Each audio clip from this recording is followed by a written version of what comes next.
ठीक है, चलिए अब आपको पता है कि आपका खाना क्या है। मैं बता दूं, मैं एक टाइम भोजन करती थी, उसके बाद भी मुझे लगता था कि मेरा खाना सही नहीं है, मेरे को क्यों इतना हैवी लग रहा है। दाल चावल सब्जी रोटी खाने के बाद आलस भी आती थी और मुझे काफ़ी हैवी हैवी लगता था। अब मैंने जो नई डाइट ली है वो डाइट इतनी अच्छी है कि आपको लगेगा आपका शरीर एकदम हल्का है, कोई भी दिक्कत नहीं होगी और बड़ी से बड़ी बीमारियां आपकी ठीक हो जाएंगी। क्योंकि अब जो मिलेट्स मैं खा रही हूँ, देखिए उसके लिए एक अलग वर्कशॉप की जरूरत पड़ेगी, वो मैं लेकर आने वाली हूँ कि मुझे पता है बहुत लोग बीमार हैं। उस बीमारी को ठीक करने के लिए ये डाइट सबसे बेस्ट है, क्योंकि मैं इसको ले रही हूँ, मैंने इसको अनुभव किया है।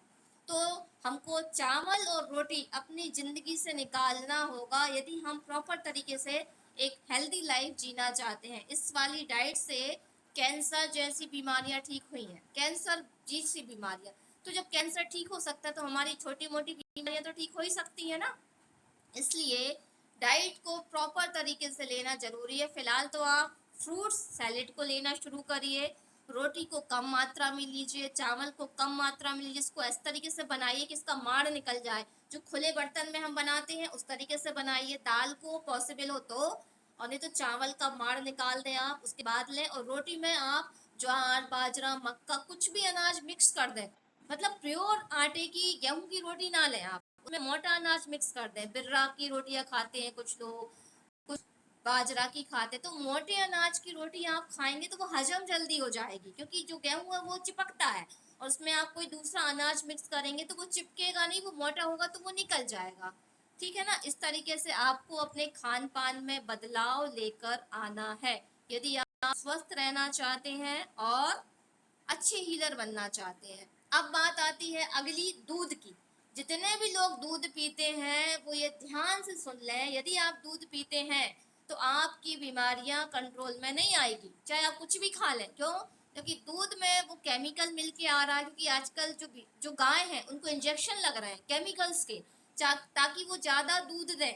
तो वो केमिकल हमारे शरीर में जा रहा है, हार्मोन्स को डिस्टर्ब कर रहा है, कैंसर और कई प्रकार की बीमारियों को पैदा कर रहा है। अब दूध को पीने का नियम है कि जैसे कि गाय का बछड़ा है वो डायरेक्ट थन में मुंह लगाकर दूध को पी जाता है, मतलब जो दूध है और उसके बीच, इस प्रकृति के बीच का कनेक्शन नहीं बनता, डायरेक्ट ही वो दूध पी लेता है। कोई बर्तन में तो दूध निकाल के उसको नहीं दिया जाता ना गाय के बछड़े को। और वैसे ही जब माँ अपने बच्चे को दूध पिलाती तो वो डायरेक्ट पिलाती है, ऐसा नहीं कि वो कटोरी में निकालेगी फिर बच्चे को पिलाएगी।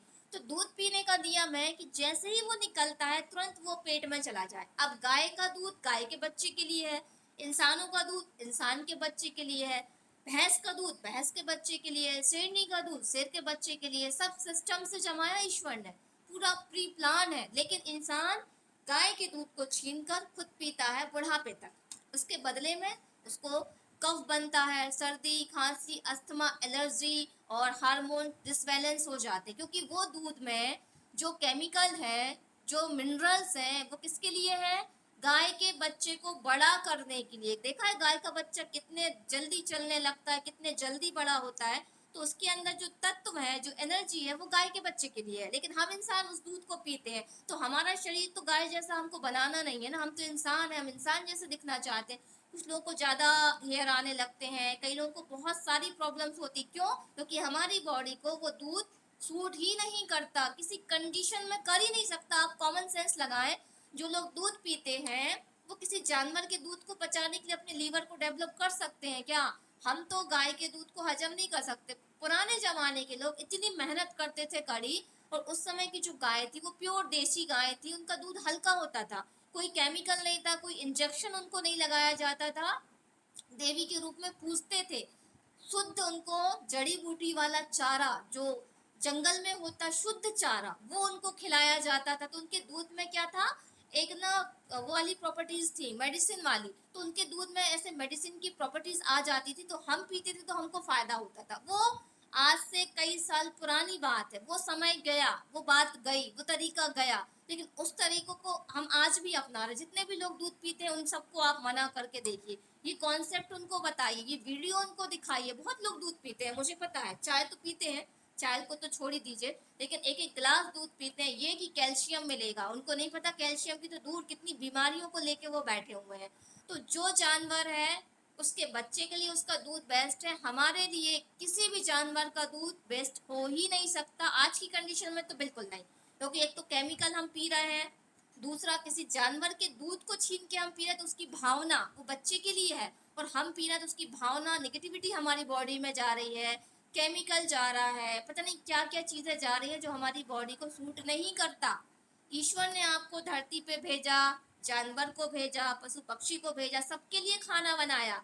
पशु पक्षी जानवर खुद बना के नहीं खाते, ईश्वर ने कहा तुम जाओ, मैंने तुम्हें दिया खाना, तुम खाओ।